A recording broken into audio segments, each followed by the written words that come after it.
Hello everyone, आप लोगों का स्वागत है मेरे एक और वीडियो में। और सबसे पहले आज के वीडियो में हम सब बात करने वाले हैं 70 बीपीएससी पीटी के एग्ज़ाम डेट को लेकर के और आपकी क्या स्ट्रेटजी होनी चाहिए। देखिए, अभी भी एस्केलेशन लगा हुआ है। अभी भी बहुत सारे टीचर इस बात पे वीडियो बना रहे हैं कि 13 और 14 दिसंबर को एग्ज़ाम नहीं होगा। इससे क्या ही फ़र्क पड़ता है आपके प्रिपरेशन पे। सबसे पहले ये आप अपने आप से पूछिए, ठीक है। अगर मान लेते हैं कि 30 सितंबर को एग्ज़ाम होता होगा तब आपकी तैयारी कैसी थी, या 17 नवंबर को एग्ज़ाम होता तो तब तैयारी आपकी कैसी है, और 13 से 14 दिसंबर को एग्ज़ाम जो होगा वो उसमें आपकी तैयारी कैसी है, ठीक है। तो तीनों पैमाना आपके खुद के ऊपर है। ऐसा मत समझिएगा कि एग्ज़ाम डेट बढ़ रहा है तो आपका प्रिपरेशन का लेवल भी बढ़ रहा है। आप इस बात से खुश होते हैं कि एक महीना बढ़ गया, लेकिन आप कितने तैयार थे एग्ज़ाम के लिए, ठीक है। अगर 30 सितंबर को एग्ज़ाम हो जाता 70वीं बीपीएससी का, तब आप क्या करते, ठीक है। तो इस बात को सोचिए। आप बार बार यूट्यूब्स खोलना बंद कर दीजिए, रील्स वगैरह देखना बंद कर दीजिए। मैं आपको कट टू कट बात आज करने वाला हूँ 70 बीपीएससी पीटी प्रीलिम्स को लेकर के। क्योंकि मैं पहले प्रीलिम्स क्वालिफाई कर चुका हूँ, मुझे पता है स्ट्रेटजी क्या होनी चाहिए। अभी बच्चे दो गलत काम करेंगे। सबसे पहला गलत काम क्या करेंगे, बहुत सारे यूट्यूब वीडियोज़ देखेंगे, ठीक है, कि एग्ज़ाम डेट बढ़ा और ज़्यादा बढ़ेगा, अगले साल होगा। आप इन सब के चक्कर में ना पड़ें। आपको 24 घंटा मिलता है, 24 आवर्स, उसका आप सब यूटिलाइजेशन कीजिए, ठीक है। ये सबसे मतलब ये माइंड सेट करना चाहिए, आपको टाइम टेबल बनाना चाहिए, ठीक है। तो अगर आप ध्यान देंगे तो 30 सितंबर को अगर एग्ज़ाम होता तब आपकी स्ट्रेटजी क्या थी, अगर 17 नवंबर को एग्ज़ाम होता तब आपकी स्ट्रेटजी क्या थी, और अगर 13-14 दिसंबर को एग्ज़ाम होता तब आपकी स्ट्रेटजी क्या थी। आप तीनों में फेल करेंगे। अगर आप ऐसा सब वीडियो देख रहे हैं कि एग्ज़ाम डेट बढ़ गया, ठीक है, आगे एग्ज़ाम डेट और बढ़ेगा, 2025 में होगा, तो आप फेल होने की सूची में अव्वल स्थान पे हैं। आप ये सब चीज़ सोच लीजिए, ठीक है। प्रीलिम्स के लिए सबसे इम्पॉर्टेंट क्या बात है, आपको 24 घंटा मिल रहा है, उसमें से लगभग 10 घंटा तो आप पढ़ते ही हैं, उसमें से 8 घंटा आप प्रीलिम्स पढ़ें। और जिसका नंबर 60 से कम आ रहा है उसको 10 घंटा प्रीलिम्स पढ़ना चाहिए। हर एक सब्जेक्ट को डीपली पढ़ना चाहिए, क्योंकि यूपीएससी पैटर्न पे आधारित क्वेश्चन पूछेगा। कोई भी अगर यूट्यूब पे वीडियोज़ ऐसा बनाता है, मैं आपको सीधे सीधे बात बता देता हूँ कि इस वीडियो से आ जाएगा 50 नंबर, इस वीडियो से आ जाएगा 20 नंबर, कभी नहीं आने वाला है, ठीक है। पिछला वाला 69 का पेपर उठा लीजिए, 68 बीपीएससी पीटी का पेपर उठा लीजिए। दोनों पेपर को जब आप ध्यान से ऑब्जर्व करेंगे तब आपको क्वेश्चन का लेवल पता चलेगा। वन लाइनर का ज़माना खत्म हो चुका है। वन लाइनर में भी आ रहा है तो कॉन्सेप्ट वाला आ रहा है, देखे होंगे आप सब क्वेश्चन। तो सबसे पहला सबसे महत्वपूर्ण चीज़ जो है वो है आपको कि कॉन्सेप्ट को बिल्ड करना सीखिए, ठीक है। बिल्ड जब तक नहीं करेंगे तब तक आपसे प्रश्न नहीं बनने वाला है। चाहे वो हिस्ट्री का सेक्शन हो, चाहे वो ज्योग्राफी का सेक्शन हो। ज्योग्राफी, पॉलिटी और इकोनॉमी, ये 3 सेक्शन तो आपको पूरा अच्छे ढंग से कॉन्सेप्ट को बिल्ड करना चाहिए, ठीक है। साइंस की अगर मैं बात करूं तो साइंस की स्ट्रैटेजी के ऊपर मैं थोड़ा सा आपको बता देता हूं। देखिए, आज तक 67वीं बीपीएससी तक साइंस, फिजिक्स, केमिस्ट्री और बायोलॉजी पूछा जाता था, लेकिन 68वीं और 69वीं इन दोनों में भी लगभग 20 क्वेश्चन, 30 में से 20 क्वेश्चन फिजिक्स, केमिस्ट्री, बायोलॉजी से पूछा गया।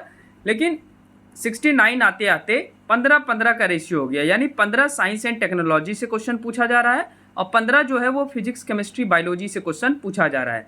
तो अब आप बताइए कि आपकी स्ट्रेटजी कैसी होनी चाहिए। 70 बीपीएससी में एक पेपर में मैं कटिंग देखा, उसमें साफ साफ लिखा हुआ था कि पैटर्न को बदलाव किया जाएगा और यूपीएससी पैटर्न पे आएगा। यूपीएससी कभी भी फिजिक्स, केमिस्ट्री, बायो से क्वेश्चन नहीं पूछती है उतना ज़्यादा। यूपीएससी दो चीज़ से बहुत ज़्यादा क्वेश्चन पूछती है। साइंस की अगर रिगार्डिंग बात करें तो पहला जो है वो है आपका साइंस एंड टेक्नोलॉजी, और दूसरा जो है वो है इन्वायरमेंट, ठीक है। इन दोनों से यूपीएससी जमकर क्वेश्चन करती है। अगर ऐसा बोला जा रहा है कि यूपीएससी पैटर्न पे एग्जाम लिया जाएगा तो आप साइंस एंड टेक्नोलॉजी और प्लस पर्यावरण, इन दोनों को अच्छे ढंग से कर लें। साइंस एंड टेक्नोलॉजी का वीडियो आज थोड़ी देर में मैं अपलोड करूंगा, आप सब सेट नंबर 1 देख लेंगे। आप सब इस अफवाह में बिल्कुल ना रहें कि कब एग्जाम हो रहा है कब नहीं हो रहा है। आप सब लिख के रखिए, 17 नवंबर को तो नहीं होगा, ये बात कंफर्म है। 14 और 13 दिसंबर को होगा कि नहीं होगा, अभी एक्सक्लेशन है, लेकिन अगर मान लेते हैं हो जाएगा, तब आपकी तैयारी कैसी रहनी चाहिए ये सोचिए। तो 60 दिन मान के चलते हैं कि आपका एग्जाम है, 13 और 14 दिसंबर मान लेते हैं, ठीक है। आपको उतना ही टाइम है, उससे ज़्यादा अगर टाइम खोज रहे हैं तो फिर आप इस वाले प्रीलिम्स को नहीं देने जाएं, छोड़ दीजिए, 71 दीजिएगा, ठीक है। तो 60 दिन में से लगभग आपको 60 में से 40 दिन में सारा कुछ अच्छे ढंग से कवर करना है, और जो कवर कर रहे हैं उसको बार बार रिवीजन में लाना है, ठीक है। 20 डेज लास्ट में कुछ भी नया नहीं पढ़ना है, आपको रिवीजन करना है। और 60 दिन बहुत ज़्यादा होते हैं अगर आप अच्छे ढंग से कॉन्सेप्ट बिल्ड करेंगे, हर एक सब्जेक्ट को क्लियरिटी रूप से पढ़ेंगे, ठीक है, स्टोरी को समझेंगे। वन लाइनर पे आपको कम फोकस रखना है क्योंकि वन लाइनर आने वाला है नहीं। जब 50% बोल दिया है कि यूपीएससी पैटर्न पे होगा यानी स्टेटमेंट वाला क्वेश्चन होगा। अब समझ लीजिए आपके पास 100 क्वेश्चन है, 100 में से 50 मॉडरेट लेवल का होगा, 30 से 35 सवाल जो इजी पहले जैसे पूछा जाता था 67वीं तक उस प्रकार से पूछा जाएगा। तो ये आपको स्ट्रेटजी समझना पड़ेगा। यूट्यूब देखना सबसे पहले आप बंद कर दें, न्यूज़पेपर वगैरह से दूर हो जाएं थोड़ा सा। इस एग्ज़ाम डेट की मैं बात कर रहा हूँ, ये जीके की बात मैं नहीं कर रहा हूँ। करंट अफेयर्स तो आपको उससे पढ़ना ही है, लेकिन आपको ये सब चीज़ सोचना पड़ेगा कि अब आप यही वीडियो दिन भर देखेंगे, आप कोई स्ट्रैटेजी बनाते नहीं हैं। 60 दिन का आपके पास प्री प्लान रहना चाहिए। कौन सा सब्जेक्ट आपका कब खत्म होगा ये आपके डायरी में लिखा होना चाहिए, तब आप पढ़िए, देखिए आपको मज़ा आ जाएगा पढ़ के। तो ये सब बात मैं इसलिए बता रहा हूँ क्योंकि अभी बहुत सारा यूट्यूब वीडियो बनेगा, आज नहीं एग्ज़ाम होगा, कल नहीं एग्ज़ाम होगा। तो पहला गलती यूट्यूब देखना बंद कर दें। दूसरा गलती मैं आप सबका बताता हूँ, जो भी बच्चे तैयार नहीं रहेंगे वो नए किताब की ओर भागेंगे, नए कंटेंट की ओर भागेंगे। और अभी एग्ज़ाम जैसे ही नज़दीक आता है कंटेंट का भरमार हो जाता है, ठीक है, कंटेंट ही कंटेंट आपको नज़र आएगा। मस्त से बुक प्रिंट छपाया जाएगा, इतना सुंदर लगेगा देखने में, आपको लगेगा यही बुक है जिससे कि हमारा 70 बीपीएससी निकलेगा। लेकिन ये सब भूल ना करें, आप जिस कंटेंट को पहले से पढ़ते आ रहे हैं उस कंटेंट पे फोकस करें।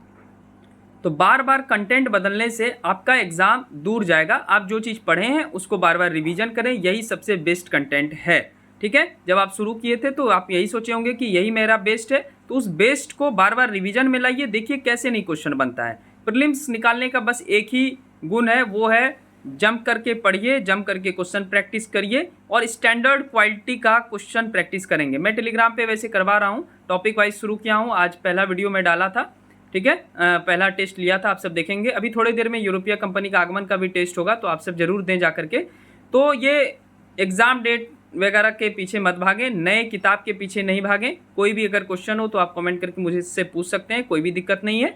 तो ये अगर आप इस स्ट्रैटेजी से चलेंगे तो अभी आपका एग्ज़ाम निकलेगा। अभी आपको एक एक मिनट, मैं सच बता रहा हूँ, झूठ नहीं बोल रहा हूँ, एक एक मिनट आपको फोकस्ड करना चाहिए कंसेप्ट को बिल्ड करने में, ठीक है, स्टैंडर्ड क्वालिटी का किताब पढ़ने में। आप यूट्यूब वीडियो देख रहे हैं दिन भर में लगभग 10 तो ऐसा ही देख लेते होंगे कि एग्ज़ाम डेट बदला, आप खुश हो जाते होंगे, लेकिन आप अभी अपने आप पे कभी विचार नहीं किए होंगे कि आपका स्ट्रैटेजी कहाँ तक है, ठीक है। ये एग्ज़ाम इस बार ऐसा वाला एग्ज़ाम नहीं हो रहा है 67वीं वाला कि जाएंगे बैठेंगे और निकाल देंगे। जो 67वीं तक दिया है उसका भी प्रीलिम्स निकलना मुश्किल है अगर वो नहीं पढ़ेगा, ठीक है। तो 68वीं और 69वीं वाला जो निकाला होगा उसके पास स्ट्रैटेजी है, उसको पता है कि किस प्रकार से एग्ज़ाम को निकाला जाता है। तो ये सब आप फोकस करें। क्वेश्चन ईजी पूछने वाला नहीं है, आपके टेबल पे हमेशा 69th बीपीएससी का क्वेश्चन रहना चाहिए, आप उसके अनुसार ही पढ़ाई करेंगे। कोई भी चैप्टर पढ़ रहे हैं तो क्वेश्चन मिलाइए कि आया था कि नहीं आया था, ये सब आपको देखना पड़ेगा।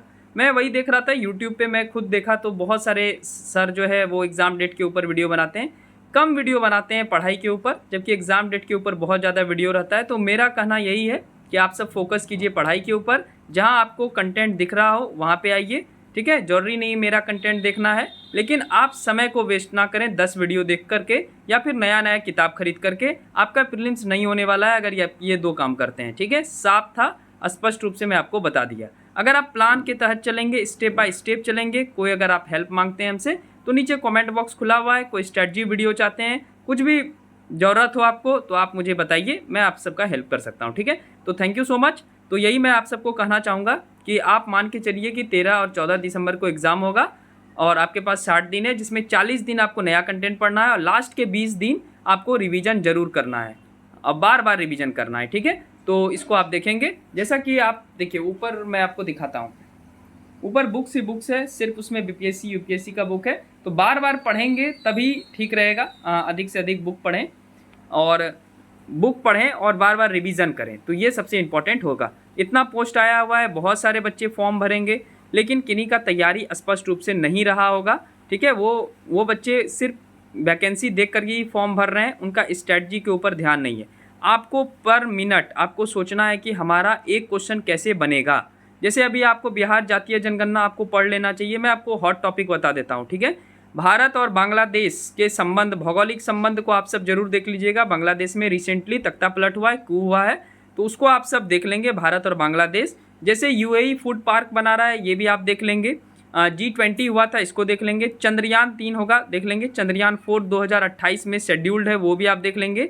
निसार प्रोजेक्ट पे काम हो रहा है, ठीक है, नासा और इसरो द्वारा किया जा रहा है, जो कि 2024 में लॉन्च किया जाएगा, ये वाला आप देख लेंगे। अगर ऐसा टॉपिक आप बोलेंगे तो मैं आपको बता दूंगा, ठीक है। वुमेन सेफ्टी के ऊपर देख लेंगे, कोलकाता में बहुत बड़ा घटना हुआ था, तो वुमेन सेफ्टी के ऊपर देख लेंगे आप सब।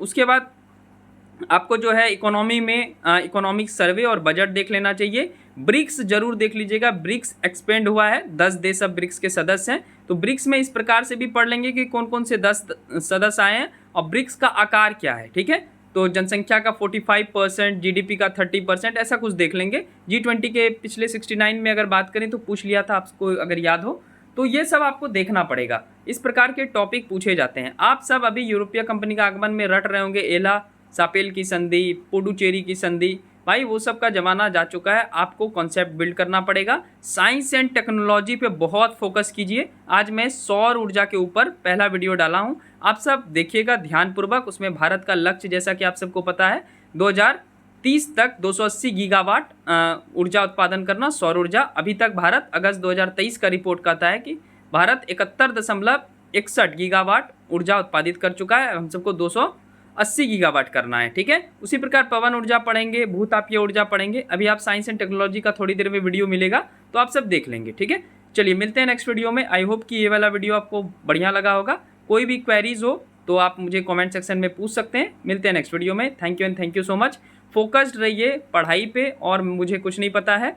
अगर आप एक एक मिनट अपने बुक्स पे देंगे, अपने जो है शेड्यूल्ड पे देंगे, तो फिर आपका एग्ज़ाम निकलेगा। अगर आप फालतू का वीडियोस देखने में समय व्यतीत करते हैं, या फिर नया नया बुक्स मार्केट में आता है तो उसको ख़रीदने में अपने पैसे और अपने टाइम दोनों को वेस्ट करते हैं, तो वो आपको मुबारक हो, उससे प्रीलिम्स निकलने वाला नहीं है। आप पुराना जो भी पढ़े हैं उसी को बार बार पढ़िए, आपका प्रीलिम्स होगा। और थोड़ा गहराई से पढ़िए, कॉन्सेप्ट को समझिए। भारत में कितने प्रकार के टैक्स प्रक्रिया हैं, ये सब देखिए। इकोनॉमी को खास करके देखिए, पॉलिटी को देखिए। ये सब तो ऐसा है नंबर की एकदम देगा ही देगा नंबर, ठीक है। चलिए अब मिलेंगे नेक्स्ट वीडियो में। कोई भी क्वेरीज हो तो पूछिएगा ज़रूर।